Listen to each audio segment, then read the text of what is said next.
Root canal एक जब दांतों में सड़न हो जाती है तो रूट में उसमें जब कीड़ा लगता है तो वो दांत में 3 लेयर होते हैं, इनेमल, डेंटिन, फिर वापस पल्प आता है।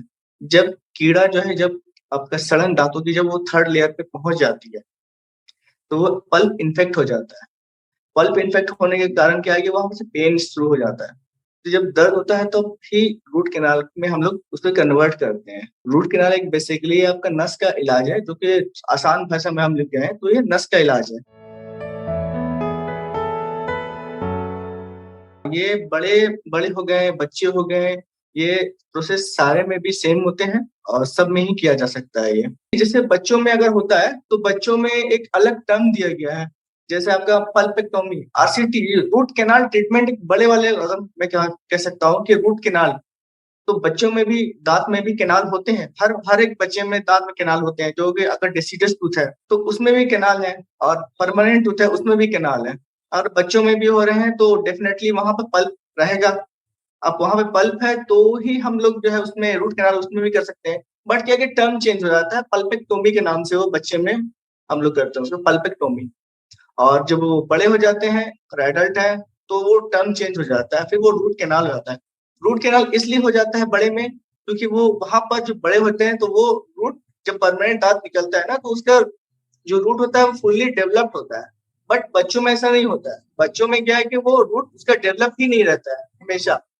तो इसीलिए हम लोग पल्पेक्टोमी के नाम से उसे बोलते हैं। परमानेंट दांत का हर एक टाइम होता है, हर एक टाइम पे वो टाइम पीरियड पे वो निकलता है। अगर मान के चलिए कि अगर परमानेंट दांत में निकलने में टाइम है और बच्चे आए हैं और कैरियस हो गया है, दांत दांत में सड़न हो गई है, तो definitely will not extract it, will do for pulpectomy. Patient जो आते हैं हम लोग लोकल एनेस्थीसिया यूज करते हैं ताकि पेशेंट को पेन ना हो। एक बार लोकल एनेस्थीसिया लगाने के बाद पेशेंट को बिल्कुल भी दर्द नहीं होता है। उसके बाद हम लोग इजिली आराम से उस पेशेंट को रूट कैनाल कर सकते हैं। वो एक दर्दनाक प्रोसेस नहीं है। पहले दिन अगर पेशेंट आया, पेशेंट ने बताया पेन है, मैंने चेक किया।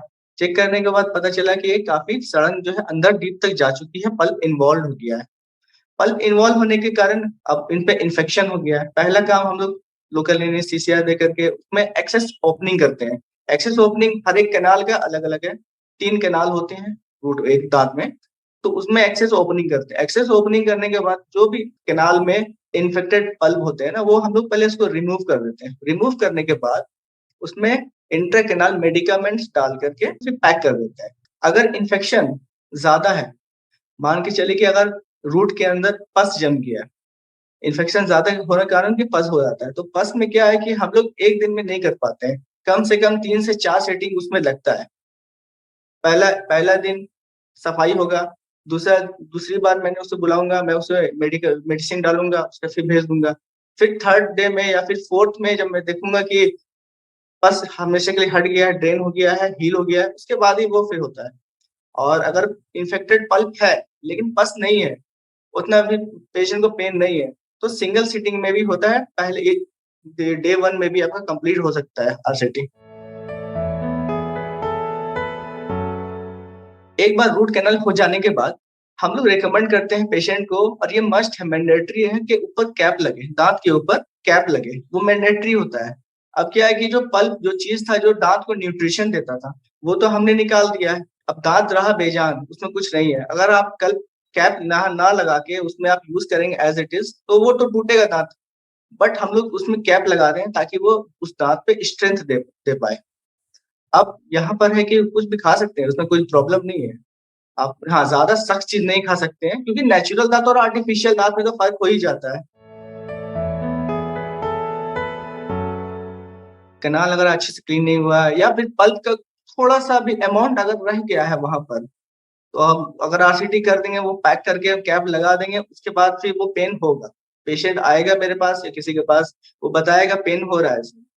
तो उसमें बस यही करना है कि उस कैप को हटा करके फिर से ओपनिंग करके उसमें फिर से अच्छे से सफाई करके फिर से लगाना होता है। और आपकी फिर एक और उसमें एक और कारण हो सकती है सेकेंडरी कैरीज। तो सेकेंडरी कैरीज में क्या होता है ना कि अगर सड़न लेके आया है पेशेंट, तो काफी सारा पूरे सराउंडेड टूथ में कैरियस रहता है। हमने बीएमपी अच्छे से कर दिया, क्लीन कर दिया दांत को, कैनाल साफ साफ हो गया, उसमें कोई भी पल्प का अमाउंट कुछ भी नहीं रहा। अब क्या होता है कि कुछ मैंने जो है ओपन तो किया, लेकिन कैरियस पार्ट को मैंने नहीं हटाया। दांत में तो कोई दर्द नहीं होगा, बट क्या है कि सर्टेन पीरियड ऑफ टाइम वो कैरियस हल्का हल्का बढ़ते जाएगा। बढ़ने के कारण क्या, वो दांत में दर्द नहीं होगा, वो बढ़ते बढ़ते फैलते हुए मसूड़े के किनारे में चला जाएगा। अब वहां पर फिर द पेन स्टार्ट होगा। इसी को हम लोग कहते हैं सेकेंडरी कैरियस।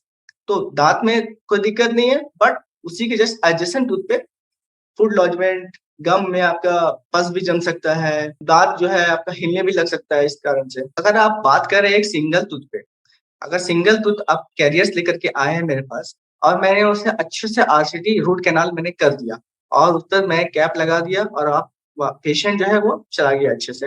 अगर आप मेंटेन करेंगे टूथ ओरल हाइजीन को, अगर मेंटेन रखेंगे, तो आपका एडजेसेंट टूथ में कोई इन्वॉल्वमेंट कुछ नहीं होगा। वो एज इट इज जैसा है वैसे ही रहेगा, उसमें कोई कैरीज नहीं लगेगा। लेकिन बस यही शर्त है कि आपको ओरल हाइजीन को मेंटेन करना है।